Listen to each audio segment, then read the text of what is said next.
السلام عليكم ورحمة الله وبركاته. وعليكم السلام ورحمة الله. ميل كستا جوجتان aad baan idin salaamaynaa. Anigii Abu Bakar ba qalbigaan idin ka salaamay. يا سلام. Cisiga sharaf ku noolaada. صح. Abu Bakar su'aal baan ku weydiinayaa waa maxay laylatul qadr? ليلة القدر إله وحوليه هي خير من 1000 شهر وحي كوناكسن تهي كقير بدن تهي كفي عن تهي إن كبضن كن بلوت. halkee buu kaga jiraa bisha Ramadaan? النبي صلى الله عليه وسلم أيوة نوت المامي. ما شاء الله. وكوب إلى باتنكا، سدح إلى باتنكا، شن إلى باتنكا، تضبي إلى باتنكا، يسيدو كلا سجال إلى باتنكا مالمها كفى إذا الله ku karaameeyo cisiga sharaf ku noolow.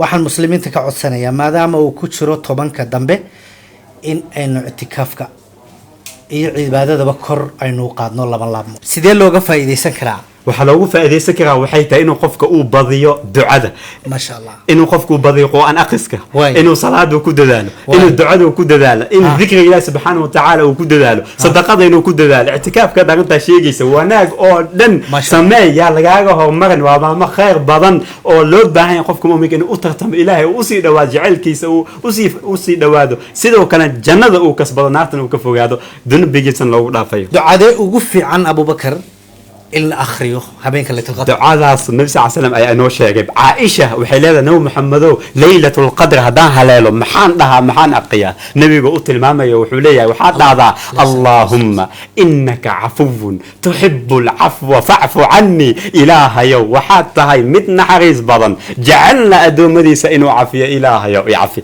إله يدو دنبي قاقو عافية والله جعل قيساياتها شيء أدوك جعل هذا وحكام مقان مجرتك وعلعلك دعاء معانك بضن الله ku casumo cisiga sharaf ku noolow mar kastaba ilaahay hayna la kulmiyo bisha fadliga badan ilaahay dambigeena ha dhaafo intii dhimatana Allah ha u naxariisto ilaahay maqaamadiisa ugu sareeyo Allah hayna ugu casumo آمين آمين جزاك الله خير إلهك حفظي ما شاء الله.